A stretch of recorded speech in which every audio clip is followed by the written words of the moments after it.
सखी सहेली।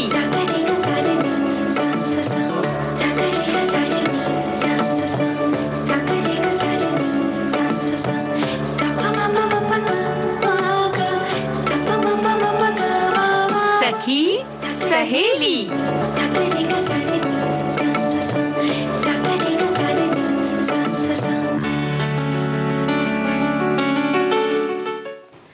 सभी सखियों और श्रोताओं को और हमारी प्यारी बुआ को मंजरी वर्मा का नमस्कार। नमस्कार नमस्कार और ढेर सारी बधाई। स्वागत है सभी की भाई। आपका भी बहुत बहुत स्वागत है, सभी श्रोताओं का स्वागत है। और आज भी स्वागत करने का बहुत खास दिन है। क्यों? क्योंकि आज श्री कृष्ण जन्माष्टमी है। तो जन्माष्टमी है। नन्हे से बालक कृष्ण भगवान जी का हम लोग स्वागत करेंगे। जी हाँ, बस हो जाएगा। और लोगों ने बड़े अच्छे अच्छे प्यारी प्यारी लाइनें लिखकर भेजी हैं, जैसे हाथी घोड़ा पाल की, जय कन्हैया लाल की। तो बस बचपन याद आ जाता है। बस प्यारी वो ये जब भी होता था तो कितना हम लोग उछल उछल के इसको गाते थे। तो ये अपने आप में बड़ा प्यारा सा है। और इसके साथ देखिए बुआ, आज हम लोग चलेंगे पर्यटन में, चलेंगे रत्नागिरी की तरफ चलेंगे। रत्नागिरी की तरफ चलेंगे। साथियों ने लिखकर भेज भी दिया कि भाई रत्नागिरी घूमा नहीं है हमने, घूम लेंगे। आम बहुत प्रसिद्ध है ये तो सुना है, लेकिन की जानकारी नहीं है। तो भाई हम हैं किस लिए, बता देंगे जी। और इसके साथ साथ जब वहां जाएंगे, खान पान की बात हो ही रही है प्यार हुआ, तो क्यों ना हम लोग बात करें आज बुजुर्गों के खान पान की। हाँ देखो, बढ़ती उम्र में वैसे तो ख्याल रखना ही चाहिए, लेकिन भाई हमारे साथी भी बड़े सजग हैं। श्रोता लोग सब लिख कर भेज रहे हैं कि अब कोई उम्र मायने नहीं रखती, हर उम्र के लोग बीमार हैं। ये बात तो बिल्कुल सही कही। लेकिन भाई ऐसा है ना कि मंजरी, हमने बुजुर्गों को कैसे बीमार मान लिया। बुजुर्ग बीमार जो नहीं है उनके लिए भी हमें विशेष तौर से ध्यान रखना चाहिए, क्योंकि धीरे धीरे जो शरीर शिथिल होता है तो उसके लिए थोड़ी सतर्कता भी जरूरी है। लेकिन वो तो हम बात करेंगे ही करेंगे। लेकिन जब बचपन में लौट जाते हैं ना, तो सारा जो उम्र का जो है, जो भी आंकड़े हैं वो बिल्कुल पीछे चले जाते हैं। तो चलते हैं कि घरों में हमने कैसे कृष्ण झांकी सजाते थे, क्या क्या करते थे। और घर में ही क्यों, अगर कहीं और झांकी देखी थी मंदिर में या आसपास, तो उसका भी वर्णन किया जा सकता है कि बड़े अनोखे अनोखे अंदाज में ये झांकी सजाई जाती है ना। और बहुत सारी यादें जुड़ जाएंगी सब किसी के साथ साथ। हाँ। और कान्हा से प्रेम जो मतलब तन मन से करता है, उन्हें अलौकिक सुखद अद्भुत की प्राप्ति होती है। और मन के तार तार वीणा की तरह गूंज उठते हैं। और कान्हा की सांवली सूरतिया में न जाने कैसा जादू भरा है कि नयन जो है वो प्रतिबल उन्हीं ही समक्ष निहारने को व्याकुल रहते हैं। और जैसे जल बिन मछली तड़पती है, ठीक उसी तरह कान्हा से प्रीत करने वाले हृदय तड़पते रहते हैं। भाई क्योंकि कन्हैया के नाम बहुत सारे हैं, अनगिनत नाम हैं इनके, और जिस भी नाम से पुकारो स्नेह उतना ही मिलता है। और बस लगता है जैसे कि वो हमारे पास आ गए।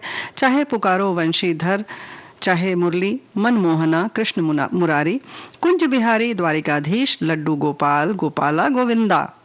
और देवेश देवकी नंदन केशव माधव मधुसूदन, और चाहे पुकारो कन्हैया कृष्णा या श्यामा।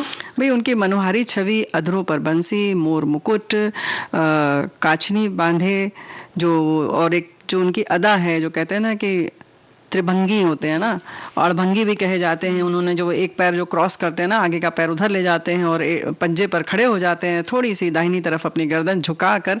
और जो उनकी एक खास तरीके का उनका जो खड़े होने का अंदाज है, वो किसके मन को नहीं हर लेता है ना, छल लेते हैं जैसे लगता है।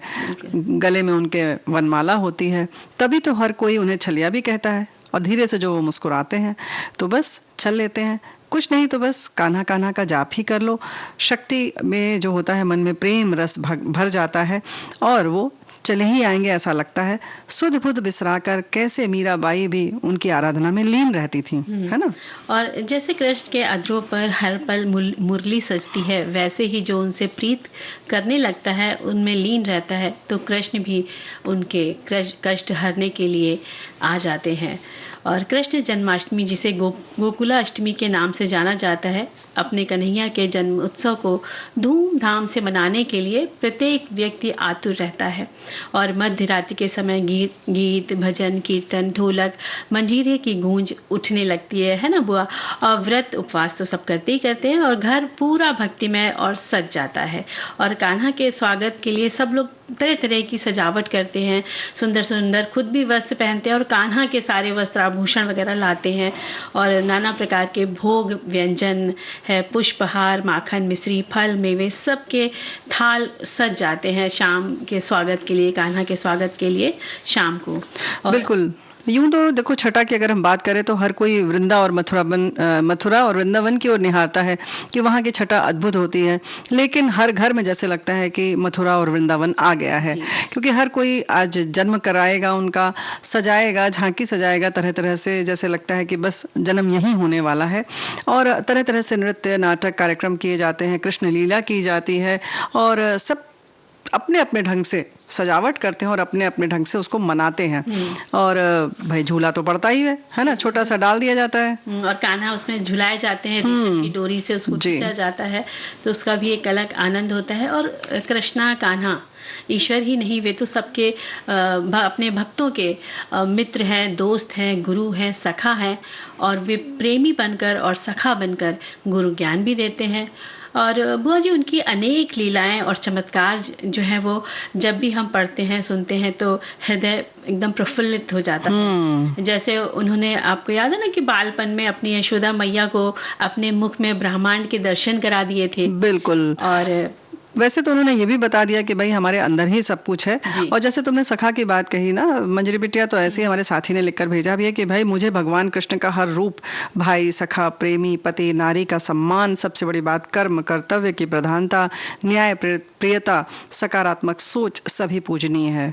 तो वाकई इनके कितने स्वरूप हैं और कितने रूप हैं और क्या क्या कुछ नहीं सीखा जा सकता है ना। तो ऐसा करते हैं कि थोड़ी अभी और बाकी की बात बाद में करेंगे, एक गीत सुनते हुए आगे बढ़े जी।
मेरे तो गिरिधर गोपाल दूसरे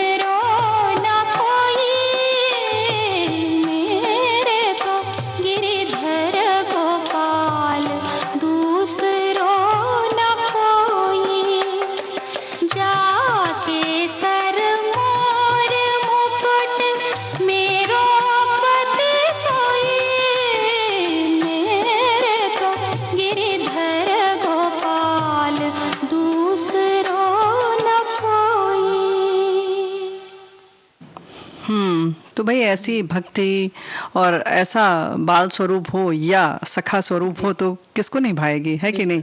और मैया के यशोदा जो लाडले दुलारे थे, नटखट कान्हा जो थे, उनकी बहुत सारी शरारतें तो हम जरूर जानते हैं मंजरी बिटिया, लेकिन ये बात भी है ना कि कहीं ना कहीं उसके पीछे सामाजिक पक्ष था, किसी किसी का उद्धार करना था, तो किसी किसी को कहना चाहिए कि मार कर पूरे समाज को एक राहत देने की भी जरूरत थी, जैसे कि उन्होंने नागनथैया किया, है ना, यमुना में कूद कर, ऐसे ही पूतना वध किया, बकासुर वध है, ऐसे बहुत सारी चीजें जो उन्होंने बचपन में खेल खेल में सब कुछ करके दिखा दिया, है ना। वो बुआ अपना मतलब लेके आए थे उद्देश्य धरती पर। हाँ देखो ऐसा ये करना है, तो बालपन में उन्होंने दिखा दिए चमत्कार, जैसे आपने कितने सारे बता दिए। तो भाई ऐसे ऐसी बहुत सारी चीजें थी, और जो इनका एक स्वरूप जो वर्णन मिलता है कि कैसा कैसा उनका स्वरूप था, सांवली सरनोली रूप सूरत थी, उसके संग संग घुंघराले बाल थे, और वो घुटनों बल जब चलते थे तो बहुत सारे कवियों ने अपने अपने ढंग से अपनी अपनी कल्पना के हिसाब से उनका वर्णन किया है ना, सुंदर सुंदर, बहुत सुंदर सुंदर लिखा है उन्होंने। और ये सहजो बाई ने लिखा है कि धन्य जसोदा नंद घन घनबाज मंडल देश, आदि निरंजन सहजियो भयो ग्वाल के बेश, निर्गुण सरगुण एक प्रभु देखियो समझ विचार, सतगुरु ने आँखी दई निश्चय कियो निहार। क्या बात है।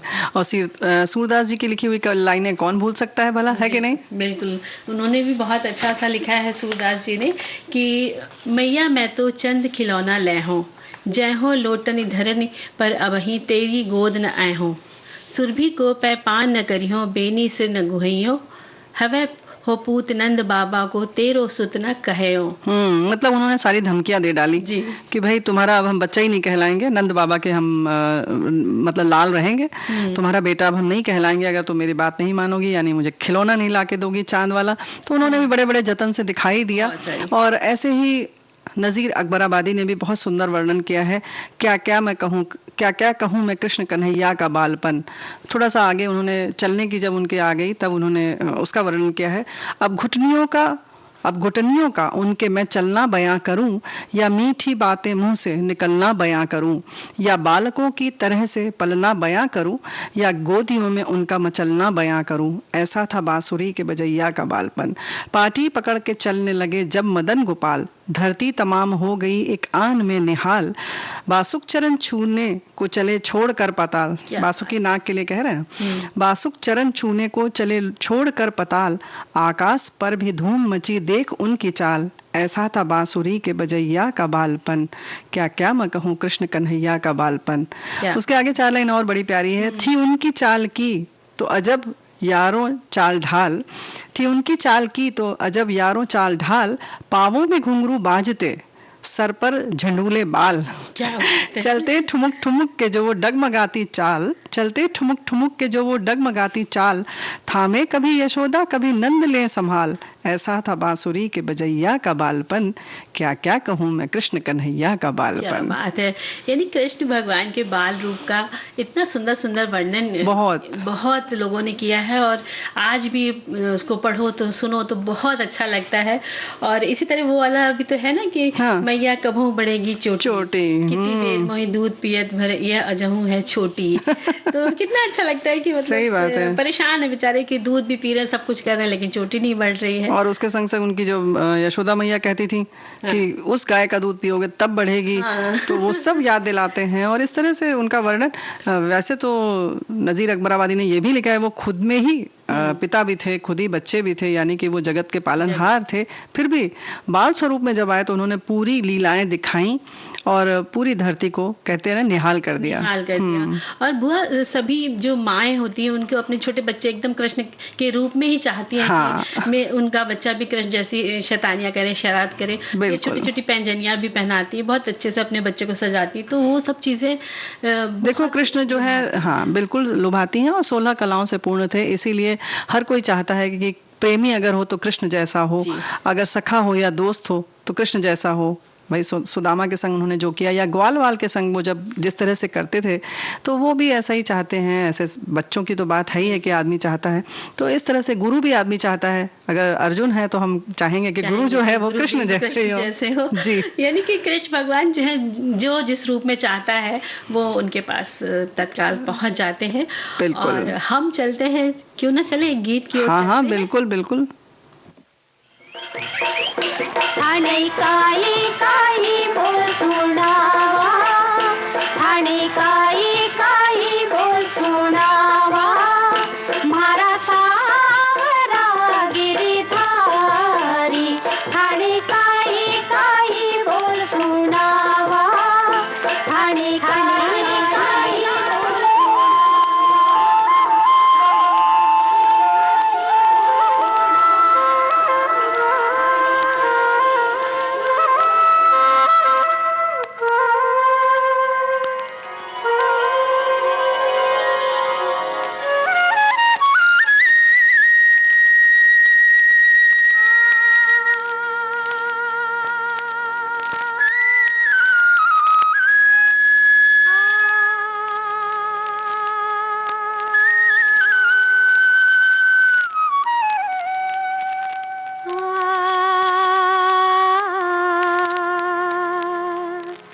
राधा प्यारी दे डारो ना बंसी मोरी, राधा प्यारी दे डारो ना बंसी मोरी, ये बंसी में मेरो प्राण बसत है, ये बंसी में मेरो प्राण बसत है, वो बंसी हो गई चोरी, गई चोरी, राधा प्यारी दे डारो ना बंसी मोरी।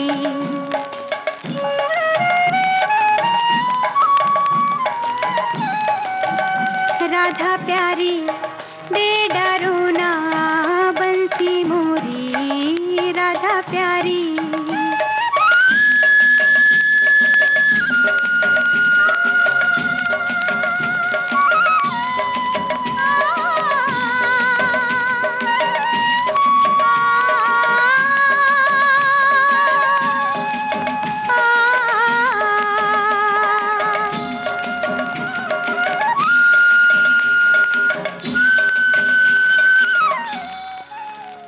काहे से गाऊं, काहे से बजाऊं, काहे से लाऊं गैया घेरी, गैया घेरी, काहे से गाऊं, काहे से बजाऊं, काहे से लाऊं गैया घेरी, गैया घेरी, राधा प्यारी दे डारो ना बंसी मोरी, राधा प्यारी।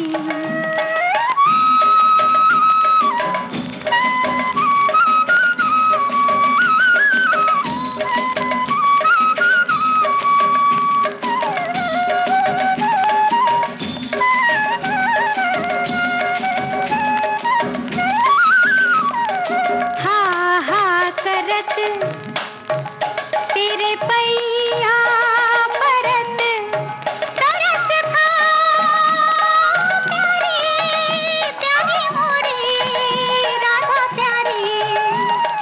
हा हा करत तेरे पैया परत, तरस खा प्यारी, प्यारी मोरी, राधा प्यारी, राधा प्यारी दे डारो ना बंसी मोरी, राधा प्यारी दे डारो ना बंसी मोरी, राधा प्यारी।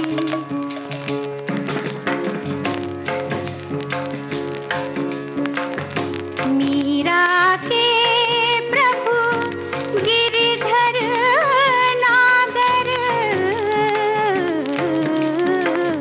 मीरा के प्रभु गिरिधर नागर, बंसी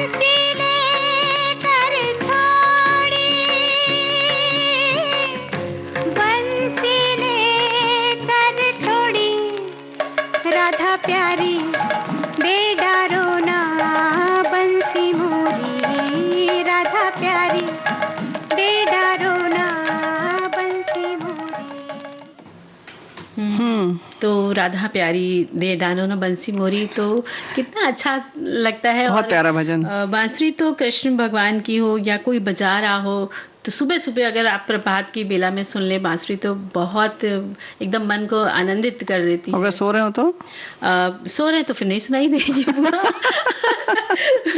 जो सोया सो खोया, है कि नहीं? और हमारी बुआ जो है वो कहीं हाँ, ना तो कहीं से थोड़ी सी हल्की फुल्की खिंचाई करती अरे थोड़ा तुमने बताता ऐसे है। कहा ही है भाई, देखो बहुत सारे हमारे साथी भाई रात में काम करते हैं, सुबह देर से सो के उठते हैं।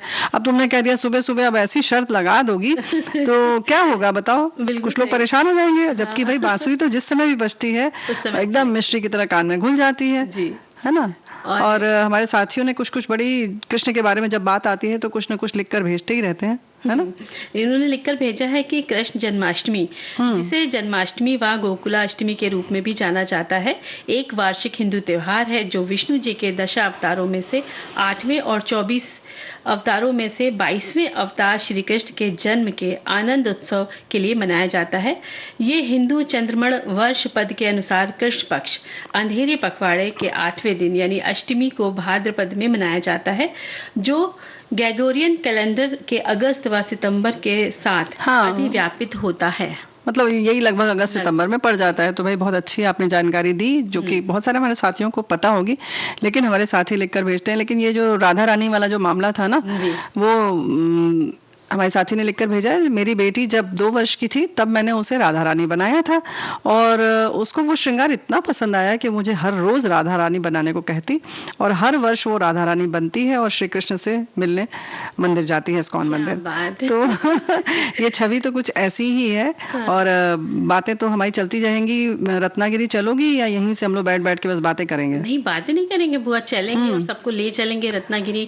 हम जब बातें करते हैं, आप बातें करती ना, तो सब लोग साथ में चल देते हैं। चलेंगे चलेंगे। लेकिन देखो एक और बड़ी 2 लाइन बड़ी प्यारी प्यारी है। छोटे पग पानी लाल, छोटी अंगुली हो लाल, छोटो पग लाल, छोटी रेखा लाल लाल है। क्या बात है। तो बस इसी छोटे छोटे पग से चलते हैं। बिल्कुल ये तो खैर चलते हैं। इन्होंने कन्हैया के पग की बात की है और बड़ी सुंदर ये 2 पंक्ति है ना। बहुत अच्छी सी है।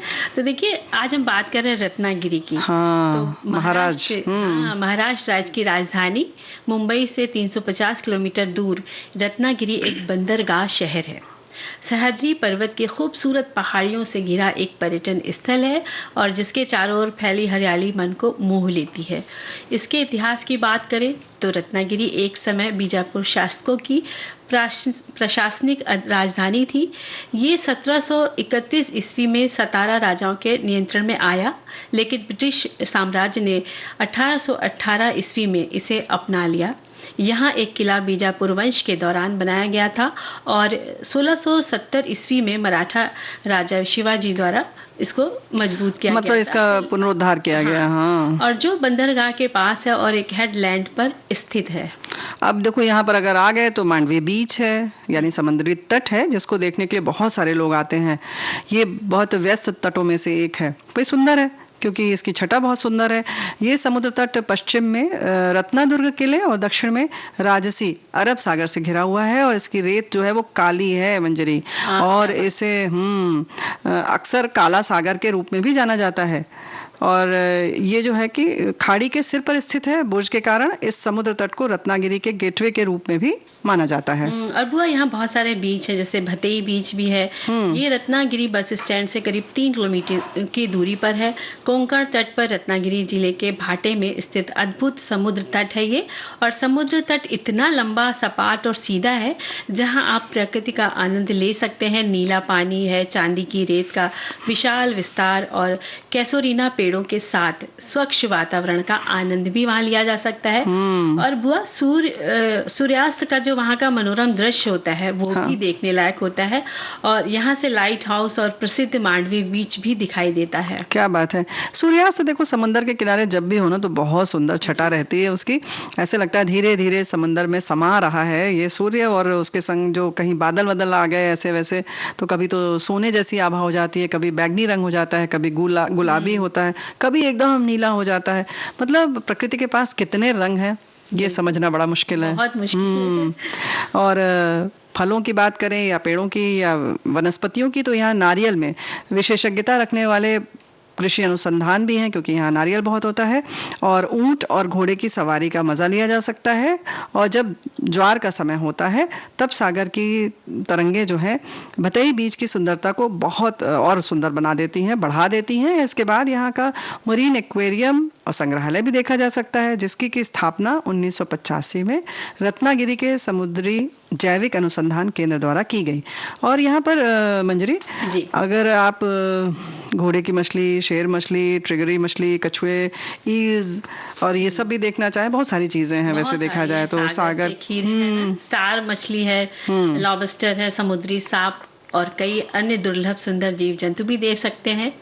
और यहाँ पर बुआ वेल के पुराने कंकाल भी हैं जिनको लोग देखने जाते हैं, और जलीय पौधे हैं, और जो बच्चे जब देखते तो बड़े उत्साह से भर जाते हैं। कंकाल देख के डरते नहीं है? बच्चे नहीं डरते हैं, बच्चों को तो बड़े डरते हैं मतलब। बुआ बच्चे अरे तुमने ऐसे ही कहा, वो बच्चे नहीं डरते हैं, बड़े डर जाते हैं। तो हम बुआ के चक्कर में फंस गए ना, बस ऐसे ही फंसी रहो। हाँ, बिल्कुल अच्छा लगता है लेकिन। और देखिए अब देखो अच्छा लगे चाहे नहीं लगे, नहीं तुमने बोला तो हमें यही लगा कि तुम कहोगी। नहीं, बड़े और बच्चे सभी देखते, डरता कोई नहीं है। अच्छा है ना, बस अपने में आ जाए तो जरूर डर जाएंगे। हाँ यार। तो देखिए ना, और यहाँ पर क्या है, एक पैलेस भी है ना कोई? थीबा पैलेस है। अच्छा। जो छोटी सी पहाड़ी पर ऐतिहासिक इमारत है, और इसकी वास्तुशिल्प की भव्यता पर्यटकों को आकर्षित करती है। और यहाँ महल की ढलान वाली छत के साथ 3 मंजिल की जो बनी हुई है उसकी नक्काशी बेमिसाल है। लकड़ी की खिड़कियां आकर्षण का केंद्र है। तो वहीं एक संगमरमर के तल के साथ एक नृत्य कक्ष भी है। क्या बात और है। यहाँ बुद्ध की मूर्तियां हैं जो राजा थीबा द्वारा भारत लाई गई थी, और यहाँ से अरब सागर का मनोहर दृश्य भी दिखाई देता है। यही तो हम कह रहे हैं कि यहाँ की जो खूबसूरती है वो देखने लायक है। रत्नागिरी किला अरब सागर पर ऐतिहासिक किला बना हुआ है, और 1670 ईस्वी में शिवाजी ने इस पर विजय प्राप्त की थी। बाद में अंग्रेजों ने 1818 ईस्वी में पेशवाओं से किले पर कब्जा कर लिया था, और 120 एकड़ के विशाल क्षेत्र में फैला हुआ है। ये 1300 मीटर लंबा और 1000 मीटर चौड़ा है। 3 तरफ अरब सागर फैला हुआ है इसके। तो इस किले में कई बुर्ज हैं, और जिन्हें गणेश, मार्क्या, बास्क्य, वेटस, खमाक्य, रेडे और बाघा नाम दिया गया है, अलग अलग, है ना। और बीच में देवी भगवती का बहुत सुंदर मंदिर है। नवरात्र में धूमधाम यहाँ रहती है खूब। इसमें हनुमान जी और गणेश जी का भी मंदिर है। यानी यहाँ पर बहुत कुछ है देखने के लिए। और इसके अलावा गणेश गुले बीच है यहाँ, जहाँ पे आप स्काइलिंग और ड्राइविंग, सर्फिंग, पैरासेलिंग जैसे जल क्रीड़ा का आनंद ले सकते हैं। और इसके बाद पावस एक गांव है, और जिसके बारे में हम बाद में बताएंगे बुआ, क्योंकि अभी समय हो चला है एक अंतराल का। तो हम लोग अंतराल के बाद मिलते हैं। हम भी पानी पी लेते हैं। हाँ।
अंतराल के बाद एक बार फिर सभी का स्वागत करते हैं।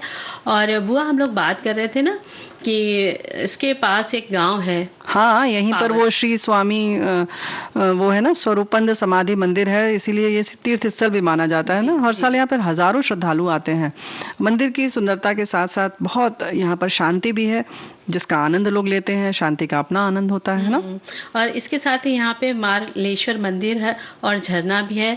दुप्पापेश्वर मंदिर है। श्री कनक दिव्य मंदिर, तिलक संग्रहालय जो कि स्वतंत्रता संग्राम सेनानी लोकमान्य बाल गंगाधर तिलक का पूर्वज घर है। घर है, हाँ। और इसके अलावा पूर्णगढ़ किला, जयगढ़ किला, गणपति पुले और बहुत सी यहाँ पर जगहें जो देखी जा सकती हैं। देखी जा सकती हैं, लेकिन ये जो वर्ल्ड फेमस जगह है, यहाँ जाने के लिए कैसे जाया जाए? तो भाई, आप मुंबई से हवाई यात्रा कर सकते हैं। रत्नागिरी आप ट्रेन से जा सकते हैं। मुंबई, गोवा, पटना, पुणे, कोच्चि, त्रिवेंद्रम, दिल्ली, मैंगलोर, देहरादून, मतलब लगभग सब जगह से है। राजस्थान के बहुत सारे शहरों से भी आप जा सकते हैं। और घूमने के लिए सबसे अच्छा समय जो है, वैसे तो सभी जगह यही समय रहता है, अक्टूबर से लेकर फरवरी तक। बिल्कुल, सबसे है ना? अच्छा सब जगह रहता है। हमारी बुआ ने कह दिया तो अब फाइनल। अरे तो भाई यही होता ही है, तुम लोग हर बार यही बताती हो, जहाँ ले जाती हो कहती हो बस अक्टूबर से फरवरी, बाकी समय मत चलिए जब बुआ। हम लोग देखते हैं ना तो लगता है अरे इसमें भी यही था, इसमें भी यही था। हाँ, तो इसका आपने हल बिल्कुल सही बताया। और क्या? यही महीना सही है। तो भाई जाहिर है, लेकिन ऐसी जगह जब जाते हैं और ये जब सीजन में जाते हैं तो बहुत भीड़ भाड़ तो बहुत, रहती ही है, तो थोड़ा समझ बूझ के जाइए। जी। और बुआ, यहाँ पे सड़क मार्ग के द्वारा बस से जा सकते हैं, अपने वाहन से जा सकते हैं। और रत्नागिरी बस सेवा जो है गणपतिपुले, मुंबई, पुणे, सतारा, रायगढ़ और कोल्हापुर, मतलब सभी जगहों से लगभग जुड़ा है। रत्नागिरी नाम का अर्थ मराठी भाषा में पहाड़ियों का गहना। और क्या बात है जी। गिरी मतलब पहाड़ और रत्ना मतलब गहना। गहना तो जो यहाँ ये रत्नागिरी अब है, खाने पीने की तो बात कर लो। वही हाँ, तो घुमाए जा रही हो भाई, थोड़े से अंतराल में हमने पानी तो पी लिया। अब चलिए खाना खिला देते हैं। क्या? लेकिन देखिए यहाँ पर जो है कोंकणी व्यंजन के स्वाद यहाँ पर आप ले सकते हैं। इसके साथ साथ क्योंकि समुद्री इलाका है तो यहाँ पर उस तरह का मांसाहारी भोजन भी खाया जाता है। बहुत तरीके के बनते हैं ना यहाँ पर। बनते हैं। हाँ। और यहाँ के अल्फांसो यानी हापुस आम जो है वो बहुत प्रसिद्ध है, क्योंकि यहाँ पर इसकी खेती होती, खेत पेड़ लगाए जाते हैं और इसका उत्पादन होता है। इसके अलावा काजू है, अमोली, सैंडन और कोकम कड़ी का भी आप स्वाद ले सकते हैं। और काजू तो भाई जो जाता है उस तरफ तो सब लोग यही कहते हैं काजू लाए कि नहीं, है कि नहीं? बिल्कुल। तो इसीलिए जब कोकम होता है तो कोकम शरबत और सोल कड़ी, मोरी मसाला करी और मालवड़ी व्यंजन, ये सब इसमें शामिल हैं। और आप जब घूमने जाएं तो इसे खाएं और बताइए कि कैसा लगा। झरनों और सागर से घिरा ये जो स्थल है और प्राकृतिक सौंदर्य से भरा हुआ है, तो घूमना चाहिए, है कि नहीं? बिल्कुल घूमना चाहिए। और घूमते घूमते अगर कोई बढ़िया सा गाना मिल जाए तो हाँ, मालूम है तुम्हारा मन है तो बस गुनगुना लो। जी।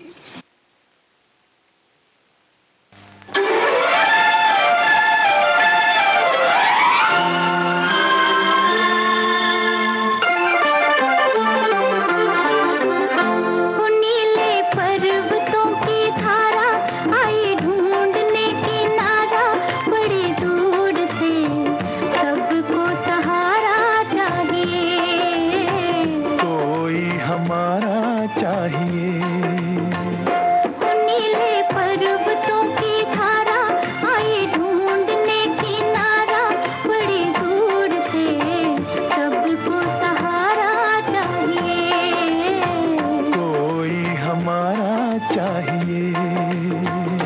ला ला ला ला ला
नाते ने इनको बांधा, वो नाता है तेरा मेरा।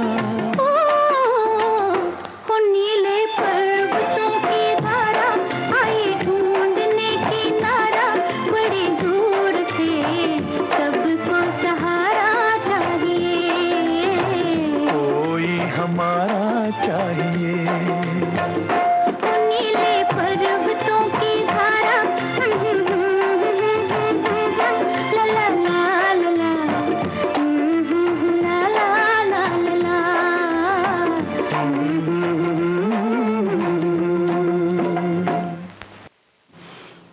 तो देखिए गाने में भी बुआ हम लोग नीले पर्वतों की धारा के हाँ, पहुंच मतलब गए, तुम है घूमोगी ना? बस, है समुद्र के हाँ। किनारे ही घूमती रहोगी। बड़ा अच्छा लग रहा था क्योंकि ठंडा ठंडा था ना मौसम वहाँ का।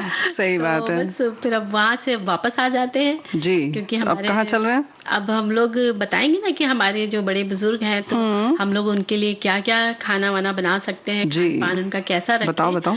तो बुआ कहते हैं ना कि बुजुर्गों का आशीर्वाद जाया कहाँ होता है, ठंडक वहां भी होती है, सूखे पेड़ का साया जहाँ होता है। क्या बात है। और जब भी हम अपने से बड़े बुजुर्गों के पास बैठते हैं तो उनका वो चंद लम्हों का साथ, बरसों का तजुर्बा आपके हमारे जीवन को एक नई दिशा दे जाता है।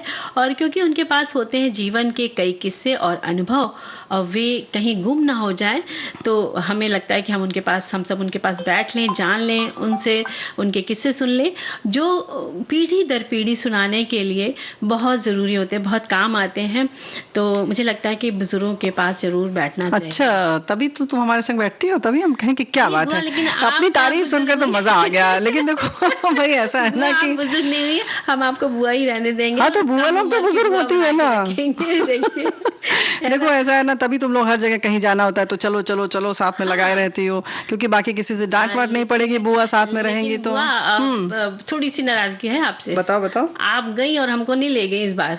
हाँ तो अरे तो बाकी लोग भी तो है ना, अगली बार तुम्हारी बारी आएगी, जब पिछली बार तुमको ले गए थे तो बाकी छूट गए थे। हाँ, ये बात है भी कि नहीं? सही बात। और खुद ही हम लोग बताते हैं कि भाई जहाँ भी कहीं जाइए तो थोड़े कम कम लोग जाएं तो ज्यादा मजा भी आता हाँ, है कि नहीं? ये बात तो सही है। अकेले गए आपके साथ तो बहुत मजा आया था, बढ़िया बढ़िया चीजें आपने दिलवाई थी, है ना? तो भाई अब खाने पीने का क्या क्या ख्याल रखा जाए, ये बताओ हम लोगों के। देखिए, हम उनकी खाने की बात तो करेंगे, लेकिन उससे पहले बताते हैं कि वो हमारे जीवन के लिए एक नींव के समान होते हैं, हाँ। हमारे बुजुर्ग, और जिन्होंने हमें पग पग पर सहारा दिया होता है। बिल्कुल सही बात है। और उनकी जब उम्र बढ़ रही है तो हम सबका भी एक कर्तव्य हो जाता है, धर्म हो जाता है कि हम उनका ख्याल रखें, जैसे बचपन में हमारा ख्याल रखा गया, और उनके स्वास्थ्य का ध्यान रखा जाए, उनकी छोटी छोटी चीज़ों का ख्याल रखा जाए।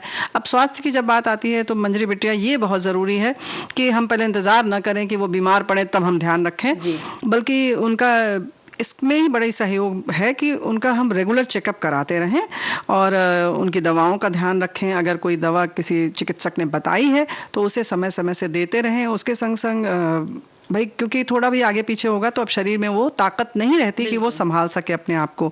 और इसके संग संग चेकअप के संग संग इस बात का भी ख्याल रखें कि बहुत सारे लोग आलस्य भी करते हैं, चाहते हैं कि कोई करवा दे व्यायाम तो संग में थोड़ा बैठ के कर लें। ऐसे ना सोचे कि भाई तुम अपने साथ अपने आप करो, हम अपना करेंगे, हाँ, उसमें है ना? वो नहीं करते हैं, हाँ, तो खुद को करवाना चाहिए, करवा लेना चाहिए। तो थोड़ा समय दे दें या खुद बैठ जाए, थोड़ा सा 2-4 हाथ के, हाँ ऐसे हाथ चलाइए, ऐसे पैर चलाइए, थोड़ा व्यायाम कर लीजिए, प्राणायाम कर लीजिए, तो इन सब चीजों में भी थोड़ा साथ दे दें, है ना? बिल्कुल। और ये भी ध्यान रखना चाहिए कि उनके लिए वसा युक्त और चटपटा या तैलीय भोजन उनके लिए ज्यादा ना बने, वो कम ही खाएं, उन्हें भी ध्यान रखना चाहिए।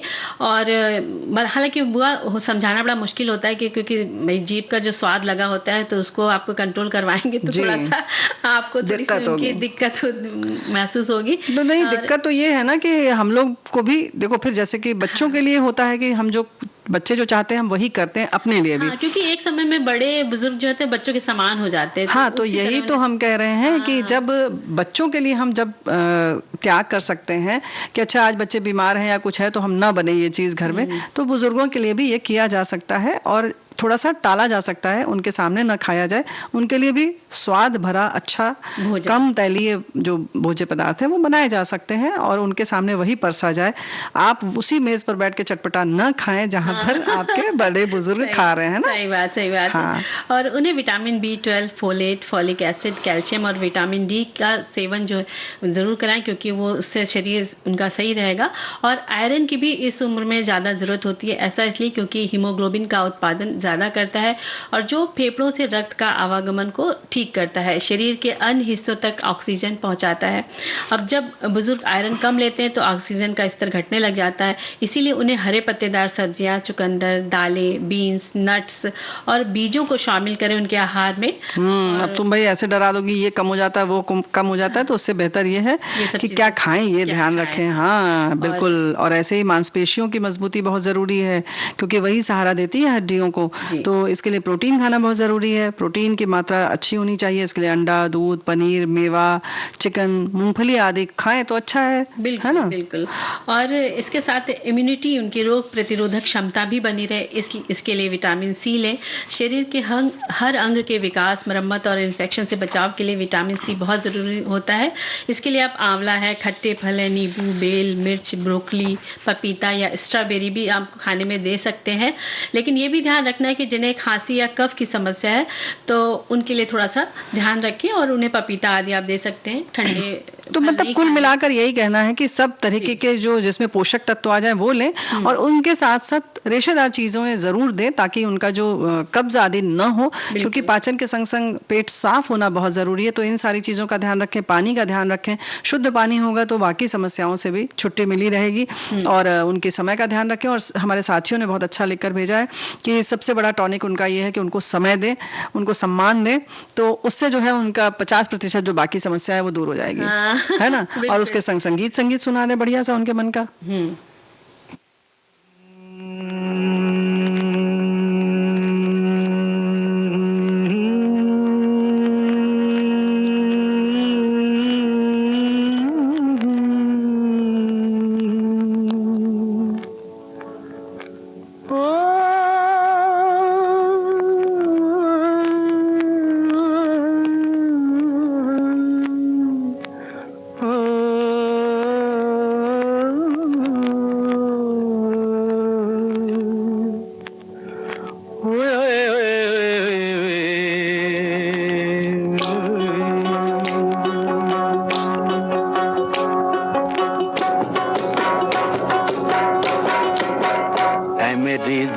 जबी तुझे मालूम नहीं, तू अभी तक है हंसी और मैं जवान, तुझ पे कुर्बान मेरी जान मेरी जान।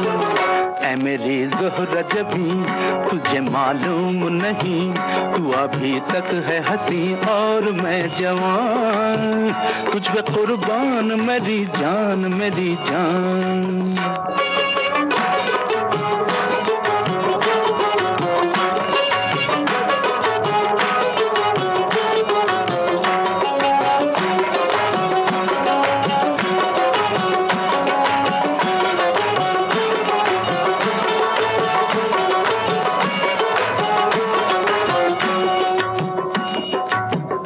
शौखियाँ ये बातपन जो तुझ में है कहीं नहीं, ये शौखियाँ ये बातपन जो तुझ में है कहीं नहीं, दिलों को जीतने का फन जो तुझ में है कहीं नहीं।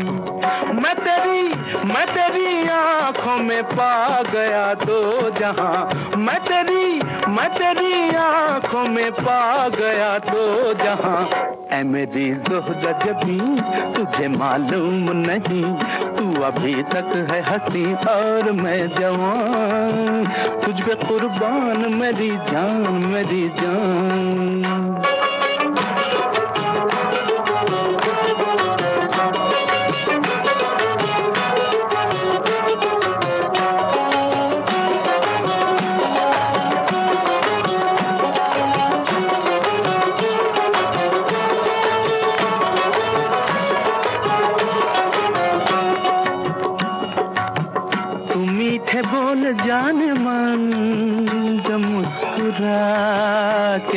दे, तू मीठे बोल जाने मन, जो मुस्कुरा के बोल दे, तो धड़कनों में आज भी शराबी रंग घोल दे।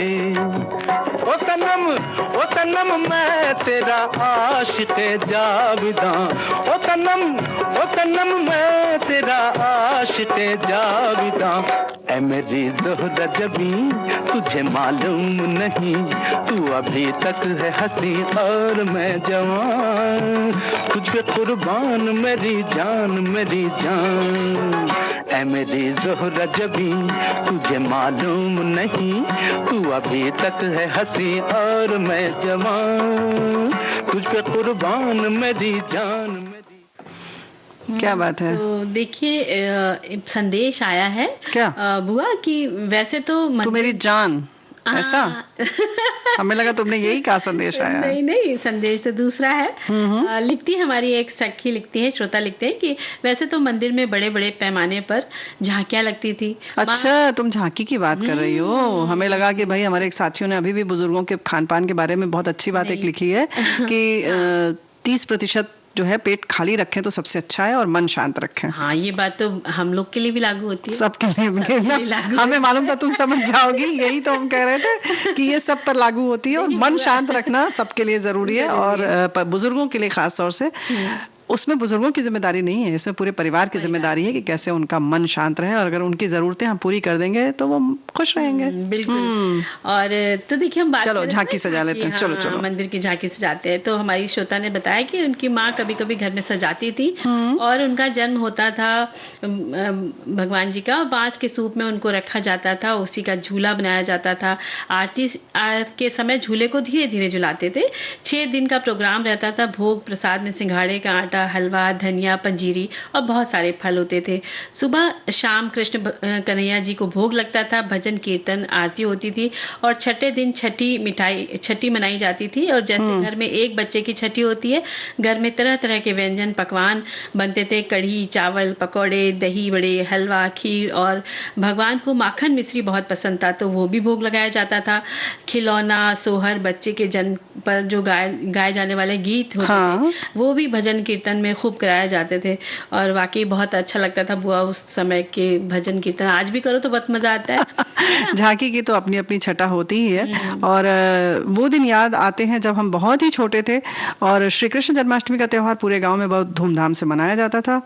कृष्ण की झांकी पूरे गांव में निकाली जाती थी। कृष्ण का सभी व्रत रखते और मुझे तो पूरे गांव में एक मंदिर में इस दिन श्री कृष्ण के गीत भजन होते ही थे। और बड़ी देर बड़ी नंदलाला तेरी राह तके ब्रिजबाला, वृंदावन का कृष्ण कन्हैया सबकी आंखों का तारा। क्या बात तो है। ये भजन भी बजते थे।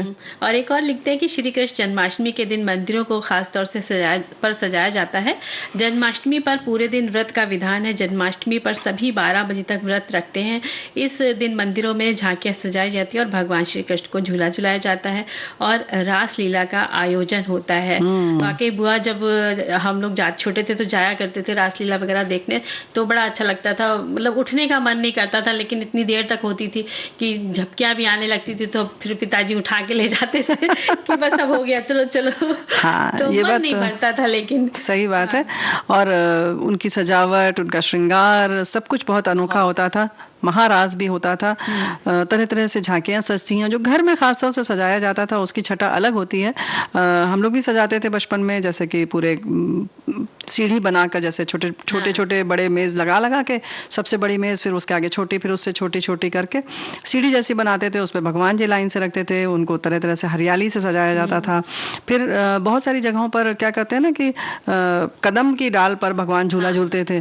तो कदम का डाल और पेड़ तो नहीं मिलता, लेकिन करौंदा होता है जैसे वो लाल गुलाबी सा, उसकी डाल जरूर इस समय इतनी महंगी मिलती है, पूछो मत। अच्छा। और उसकी एक लेके और उसमें करौंदा लगा होना चाहिए कि उसकी खूबसूरत बना रहे। वो हरी हरी पत्ती के बीच में वो गुलाबी और सफेद करौंदे जो होते हैं वो लगे रहते हैं, बहुत खट्टा वाला जो होता है। और उसकी डाल जरूर कृष्ण जी के झूले के पास में रखी जाती थी, लगे कि बस उसी पर वो झूल रहे हैं। पीछे पहाड़ बनाया जाता था, तरह तरह की झांकी, खिलौने, ये वो सजाए जाते थे। कारावास बनाया जाता था, बनाते थे हम लोग पेंट कर करके।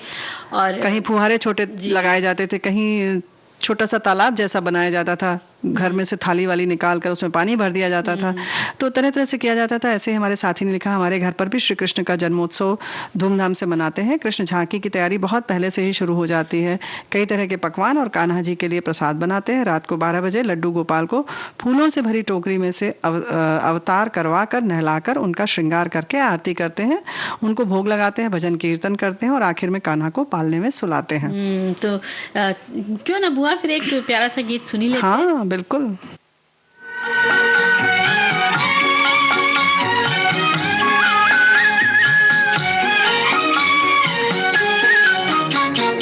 वृंदावन का कृष्ण कन्हैया सबकी आँखों का तारा, वृंदावन का कृष्ण कन्हैया सबकी आँखों का तारा।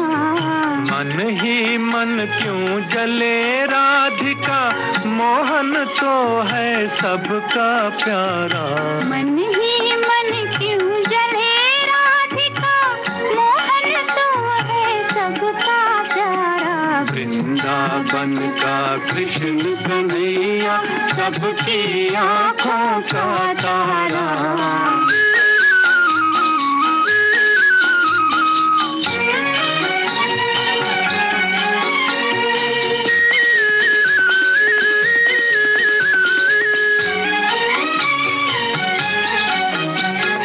यमुना तट पर नंद का लाला जब जब रास रचाए रे।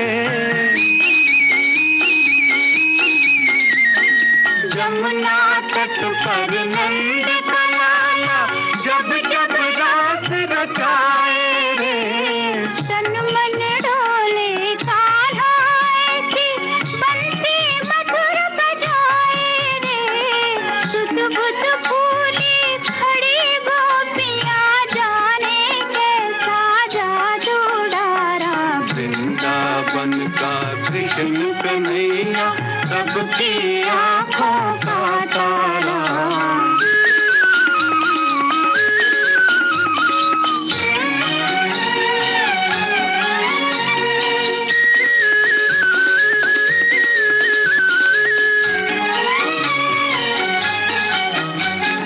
रंग सलोना ऐसा जैसे छाई हो घट सावन की।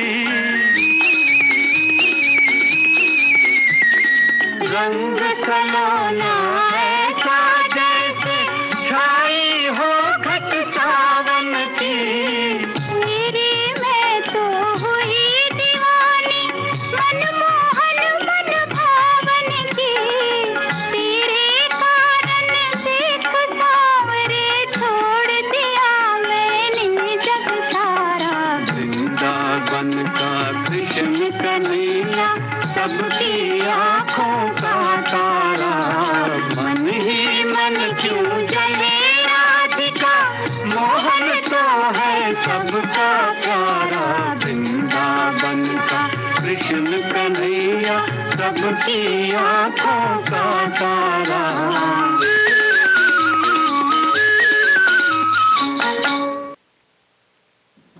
क्या बात है। वृंदावन का कृष्ण कन्हैया, वाकई में कृष्ण भगवान जी सभी की आंखों के तारे दुलारे प्यारे से हैं। और देखिए कितना प्यारा सा संदेश भी आया कि कल श्री कृष्ण जन्माष्टमी है, लेकिन यहाँ गुजरात में और ख़ासकर सौराष्ट्र में 5 दिन चलने वाले मेले और शोभा यात्रा के साथ माहौल श्री कृष्णमय बन जाता है। गोविंदा आला रे आला आला, जरा मटकी संभाल ब्रिजबाला, क्या बात है। इसकी गूंज चारों तरफ रहती है। और एक और संदेश बुआ आया है कि जिसने खाया माखन चुराकर, जिसने खाया बंसी बजाकर, जिसने नचाया खुशी मनाओ उसके जन्मदिन की, जिसने दुनिया को प्रेम का रास्ता दिखाया। और जन्माष्टमी की इन्होंने बधाई दी है, तो भाई बधाई तो सभी को। हाँ, बहुत बहुत बधाई। और ये बात तो है कि कृष्ण जी की जब बात आती है तो उन्होंने जैसे इन्होंने लिखा है ना कि हमें मनाना चाहिए, या आला रे आला जो है एक धूम अलग रहती है। उन्होंने कर्म का पाठ पढ़ाया कृष्ण ने, और प्रेम का जो पाठ पढ़ाया कि अगर प्रेम से ही सब कुछ जीता जा सकता है, ये अगर हम अपना लें तो बहुत सारे जो झंझट हैं, परेशानियां हैं, वो अपने आप दूर हो जाएंगी और हम खुश भी रहेंगे, है कि नहीं जी। अब वो ये भी तो उन्होंने बोला है कि शांत रहो और संगीत से जुड़े रहो और अपने मतलब एक कहते हैं ना मन को कहीं ना कहीं आप लगा के रखो जिससे आप कहीं भटकने ना पाओ। और संगीत से जुड़े अगर होते हैं तो कहते हैं कि मन बिल्कुल कहीं भाई भटक नहीं इसीलिए पाता तो है। उन्होंने अधर पर अपनी मुरली रख ली थी। बिल्कुल, बिल्कुल। और हमारे साथी ने लिखकर भेजा है, जैसे माँ के बिना खाना अच्छा नहीं लगता, वैसे कृष्ण के बिना गाना अच्छा नहीं लगता। कृष्ण खुद में चराचर ब्रह्मांड में व्याप्त संगीत है। कोई भी गीत संगीत कृष्ण की ओर ले जाता है।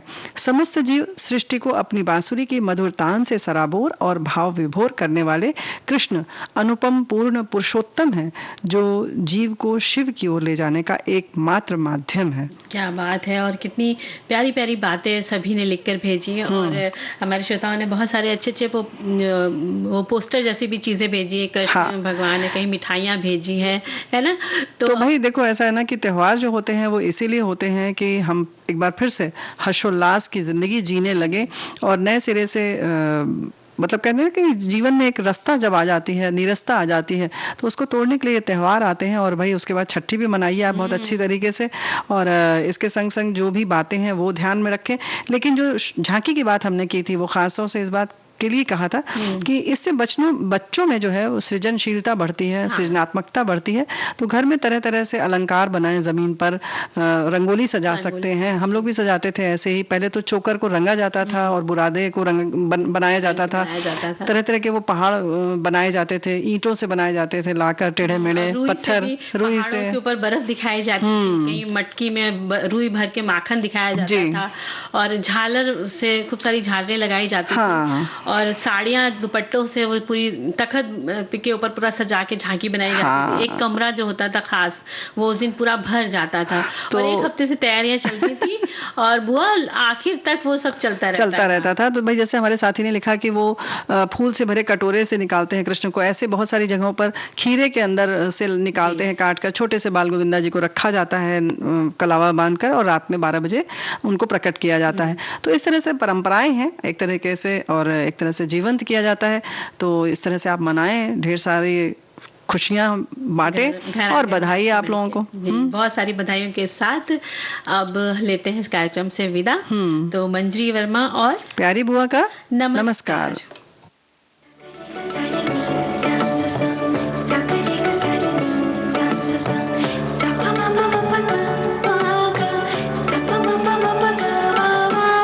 सखी सहेली